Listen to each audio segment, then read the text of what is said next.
देश में मरीजों और मौतों का नया रिकॉर्ड। 24 घंटे में 4,06,383 नए केसेस, 3,838 मरीजों की मौत। ये अब तक का सबसे बड़ा और डराने वाला आंकड़ा है।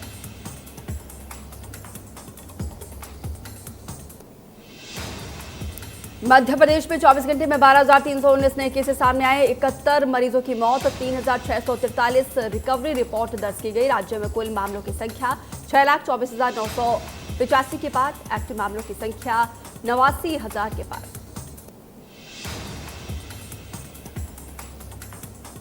छत्तीसगढ़ में 15,157 नए केसेस सामने आए, 315 डिस्चार्ज, 253 मरीजों की मौत। एक्टिव मामलों की संख्या 1,29,211 के पार। राजधानी दिल्ली में आज 20,960 नए केसेस सामने आए, 19,209 डिस्चार्ज और 311 मरीजों की मौत। एक्टिव मामलों की संख्या 91,859 के पार। महाराष्ट्र में 57,640 नए केसेस सामने आए, 57,006 डिस्चार्ज, 920 मरीजों की मौत। राज्य में मामलों की संख्या 48,80,542 के पार। उत्तर प्रदेश में 24 घंटे में 31,165 नए केसेस, 357 मरीजों की मौत। एक्टिव मामलों की संख्या 2,62,474 के पार। पंजाब में 24 घंटे में 8,015 नए केसेस सामने आए, 6,701 डिस्चार्ज, 182 मरीजों की मौत। राज्य में कुल मामलों की संख्या 4,07,509 के पार। एक्टिव मामलों की संख्या 63,000 के पार। हरियाणा में 15,416 नए केसेस, 10,640 डिस्चार्ज, 181 मरीजों की मौत। एक्टिव मामलों की संख्या 1,13,425 के पार। पश्चिम बंगाल में 24 घंटे में 18,102 नए केसेस आए, 17,073 डिस्चार्ज, 103 मरीजों की मौत। पश्चिम बंगाल में महाराष्ट्र के नागपुर में कोरोना के 5 नए स्ट्रेन मिले हैं। रिपोर्ट के मुताबिक 35 सैंपल में ये नए स्ट्रेन पाए गए हैं। नागपुर के इंदिरा गांधी मेडिकल कॉलेज और नागपुर मेडिकल कॉलेज में आए संदिग्ध मरीजों के सैंपल जांच के लिए पुणे और दिल्ली भेजे गए थे।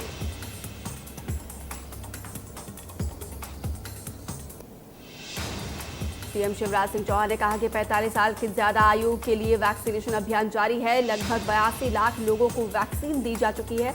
18 साल से ज्यादा आयु वर्ग के लिए वैक्सीनेशन अभियान शुरू किया गया है। हर एक जिले में सत्रों की संख्या बढ़ाई गई है।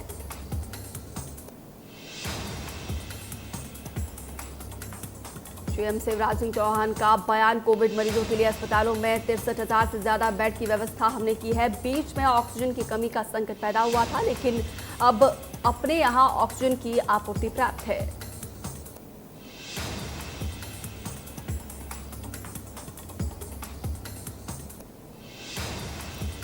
आरएलडी प्रमुख और पूर्व केंद्रीय मंत्री चौधरी अजीत सिंह का निधन। चौधरी अजीत सिंह कोरोना से संक्रमित थे। फेफड़े में संक्रमण बढ़ने के कारण हालत नाजुक बनी हुई थी। मंगलवार रात को तबीयत बिगड़ी थी।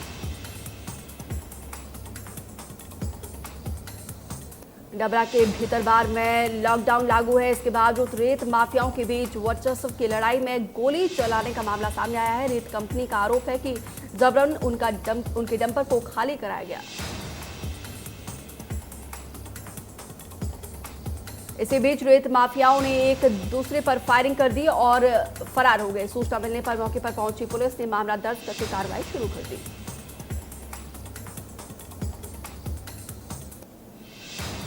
कोलकाता में राष्ट्रीय अध्यक्ष जेपी नड्डा का बयान। चुनाव के बाद बहुत ही निर्दयता से हमारी बंगाल की जनता की जो हत्या हुई है, मैं उसकी कड़ी शब्दों में निंदा करता हूं। हम ऐसे लोगों के साथ खड़े हैं जिनके साथ ये घटनाएं हुई हैं। ये देखकर हमें विभाजन के दिन याद आ गए। बीजेपी अध्यक्ष जेपी नड्डा ने कहा कि बीजेपी सभी कार्यकर्ताओं के साथ खड़ी है। हम ये लड़ाई बंगाल की जनता के लिए निर्णायक मोड़ तक लड़ेंगे। बंगाल में हर व्यक्ति इज्जत के साथ निर्भय होकर रहे, ये बीजेपी का लक्ष्य है।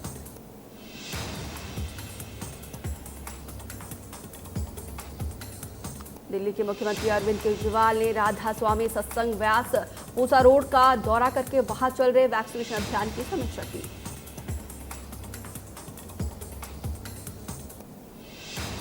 केंद्रीय स्वास्थ्य सचिव लव अग्रवाल ने कहा कि देश में एक और पॉजिटिव ट्रेंड है, तो वही रिकवरी रेट लगातार बढ़ रहा है। ये 2 मई को 78% था और 3 मई को 82% हो गया। स्वास्थ्य मंत्रालय के संयुक्त सचिव लव अग्रवाल ने बताया कि भारत सरकार द्वारा 16 करोड़ से ज्यादा वैक्सीन डोज अब देश भर में मुफ्त में उपलब्ध कराई गई है। 18 से 44 आयु के वर्ग के लिए 9 राज्यों में अब तक 6,71,000 लोगों को वैक्सीनेट किया जा चुका है।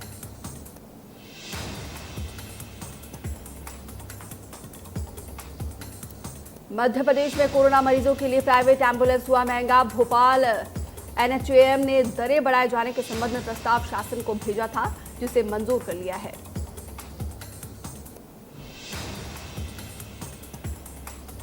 कोरोना महामारी के खिलाफ सलमान खान और जी एंटरटेनमेंट का फैसला, फिल्म राधे की कमाई का एक हिस्सा कोरोना से लड़ने के लिए दिया जाएगा, जिसके लिए डोनेशन प्लेटफॉर्म गिव इंडिया के साथ भागीदारी की गई है।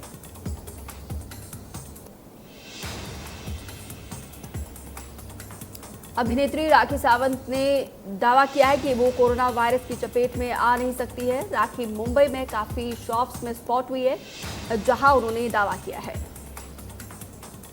उनका कहना है कि उनके साथ जीसस है, उनके शरीर में पवित्र खून है, इसीलिए वो कोरोना की चपेट में नहीं आ सकती हैं।